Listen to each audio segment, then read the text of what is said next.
अस्सलाम वालेकुम जी, सहाराना ऑफिशियल में आपको खुश आमदीद कहता हूँ। आपसे दरख्वास्त है कि मेरे चैनल को सब्सक्राइब करें ताकि मेरा आपका साथ जुड़ा रहे। आज बड़ी दिलचस्प सूरत हाल है, दो चीज़ों पे बात करनी है। एक तो ये कि ये ख़बरें चल रही हैं ज़राए के हवाले से कि गंदम स्कैंडल में हुकूमत ने वज़ीर दाखिला मोहसिन नकवी और साबिक निगरान वज़ीर आज़म प्रोफेसर डॉक्टर अनवारुल हक को तलब करने का फ़ैसला किया, उनसे भी तहकीक होगी। तो मेरा आज का व्लॉग ये है कि क्या उनसे तहकीक कर सकेंगे, हो सकेगी, और होगी तो क्या होगी और उसके नताइज क्या होंगे।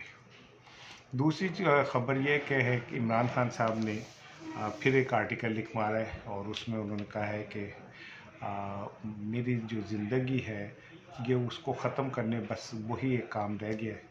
अगर ये करने चाहें तो ये कर सकते हैं कि मुझे कत्ल कर दें, लेकिन मैं मरने से नहीं डरता। तो क्या इमरान खान की ज़िंदगी ख़तरे में है?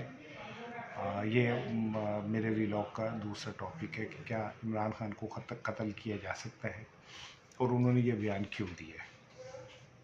देखिए, गंदम स्कैंडल जो है वो अब आहिस्ता आहिस्ता फैल रहा है। उस पर चैनल भी और अखबारात भी मुसलसल उसको हाईलाइट कर रहे हैं।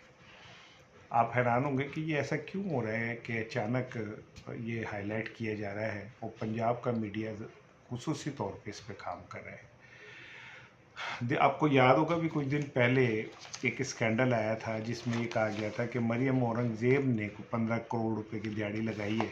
एक एडवर्टाइजिंग कंपनी है, उसको कहा जा रहा है कि आउट ऑफ द वे इश्तहारात दिए गए, फिर उसके बाद अदायगी का जोर लगाया गया, जिसके ऊपर DGPR और सेक्रेटरी इत्तलात ने थोड़ा स्टैंड लिया कि ये आप हमारे कवानीन में ऐसा नहीं है, तो उन्हें फारिग कर दिया गया। उसके बाद ये खबर मीडिया में चली और खुसूसी तौर पे वज़ीर दाखिला मोहसिन नकवी के चैनल ने, सिटी 42 ने, 24 ने और सिटी 42 अखबार ने इसको बहुत हाईलाइट किया। और एक बात सामने समझ आ जाएगी आपको कि वज़ीर दाखिला और पंजाब की वज़ीर सीनियर मिनिस्टर के दरमियान एक खामोश टसल जो है वो चल रही है। अब अचानक ये गंदम स्कैंडल आ गया। गंदम स्कैंडल आने के बाद जब किसान सड़कों पे आए और किसानों को जिस तरह मारा गया, पीटा गया, वो बहादुर सपूतों को जो गर्मी सर्दी हर मौसम में तकलीफ़ें बर्दाश्त करके धरती का सीना चीरते हैं और वहाँ से हमारे लिए खुराक निकालते हैं, उनके साथ जो बदतरीन सलूक हुआ, तस्वीर छाए हुए जिसमें किसानों को कान पकड़े मुर्गा बनाए वो तक दिखाया गया, जिससे एक नफ़रत फैली और वो नफ़रत हनूज़ कायम है। और मुस्लिम लीग नून के लिए, जो कि वैसे ही डूबती कश्ती है, ये बड़ी तकलीफ दह बात है कि किसान भी उनके ख़िलाफ़ हो जाएं और देहात में भी उनका वोट बैंक ख़त्म हो जाए। अब अचानक उनके हाथ में, कहते हैं ना कि अन्य हाथ बटेरा आना, ये गंदम का स्कैंडल आ गया। वो ये समझते हैं कि अगर हम इस स्कैंडल को बढ़ाएं तो किसानों को हम ये साबित कर सकते हैं कि उनके जो ऊपर मुश्किल वक्त है वो नून लीग की हुकूमत का नहीं है, बल्कि निगरानों की वजह से हुआ है। दूसरी इम्पॉर्टेंट चीज़ ये कि खुद नवाज शरीफ साहब आहिस्ता आहिस्ता इस्टेब्लिशमेंट के ख़िलाफ़ एक स्टांस लेना चाह रहे हैं, और उसकी वजह यह है कि वो ये समझते हैं कि अगर उन्होंने ऐसा ना किया तो वो B टीम C टीम तो इस्टेब्लिशमेंट की मान ही लिया गया है, ये ना हो कि वो उन्हें बिल्कुल ही उनका कैरियर ख़त्म हो जाए। तो उसके लिए बेहतर है कि वो कुछ बोल्ड इकदाम करें जिससे आवाम में ये आए कि देखो जी वो तो इस्टेब्लिशमेंट के सामने भी खड़े हो गए। इस सिलसिले की दो कड़ियाँ तो आपने देख ली कि उन्होंने अपने समधी को इस शहबाज हुकूमत के अंदर डिप्टी वज़ीर आज़म बना दिया, और दूसरा ये किया कि उन्होंने राना सनाउल्लाह साहब को भी मुशीर वज़ीर आज़म पाकिस्तान बना दिया। अब राना सनाउल्लाह साहब के जो बयानात पिछले कुछ दिनों से देखें तो ऐसा लगता है कि वो वज़ीर दाखिला के तौर पे बयानात दे रहे हैं। तो एक खामोश टस्सल काबीना में तो थी, लेकिन नवाज शरीफ दरअसल ये मैसेज इस्टेब्लिशमेंट को दे रहे थे कि मैं अब आपके सामने थोड़ा स्टैंड लेने जा रहा हूँ।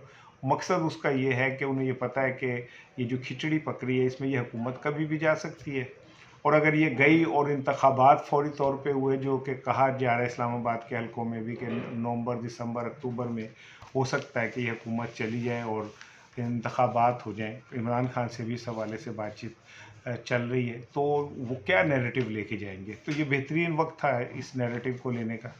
اب کیا محسن نقوی صاحب کو طلب کر سکیں گے آپ؟ دلچسپ بات یہ کہ حنیف عباسی کی اور انوار الحق کی جو لڑائی ہے جو زبان زدہ میں، اس میں دو جملے بڑے دلچسپ ہیں. جب حنیف عباسی نے کہا کہ میں قسم کھا کے کہتا ہوں کہ آپ لوگوں نے اس میں دہاڑی لگائی ہے، تو انہوں نے کہا کہ فارم 47 بھی پھر میں تمہیں بتا دوں گا کہ اصل حقیقت کیا ہے.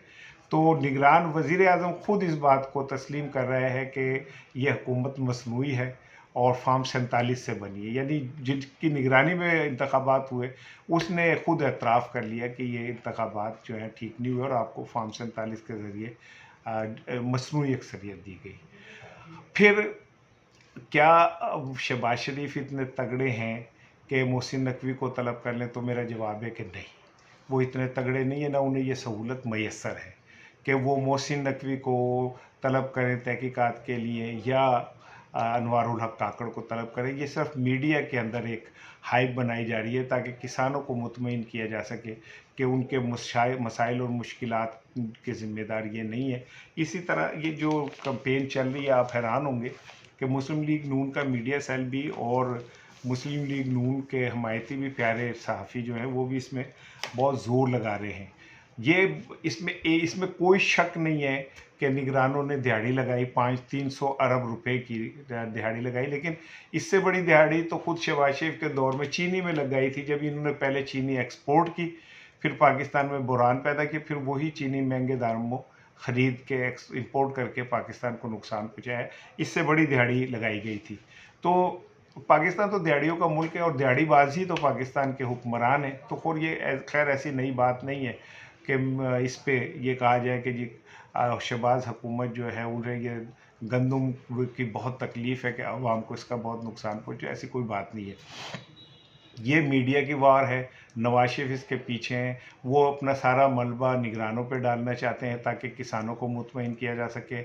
اسٹیبلشمنٹ کو میسیج دینا چاہتے ہیں کہ وہ ان کے خلاف آواز بلند کرنے کر رہے ہیں. اور پھر یہ ہے کہ انہیں یہ بھی پتہ ہے کہ یہ سسٹم کسی ٹائم بھی لپیٹا جا سکتا ہے، کیونکہ اطلاعات یہ کہ عمران خان سے بھی در پردہ بات چیت جاری ہے اور ہو سکتا ہے کہ کوئی کوئی رزلٹ نکل آئے. تیسری طرف پاکستان کی تمام سیاسی جماعتیں سوائے پیپلز پارٹی MQM کے ایک محاذ پہ کٹھی ہو گئی ہیں. اچکزئی صاحب کٹھے ہو گئے ہیں.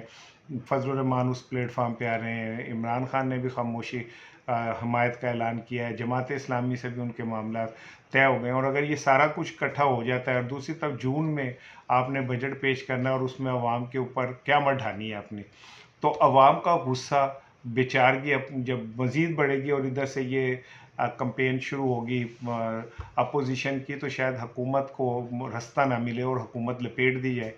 اطلاعات یہ بھی ہیں کہ اکتوبر نومبر میں انتخابات کے متعلق بھی سوچا جا رہا ہے اور یہ بڑے غیر جانبدار انتخابات ہوں گے.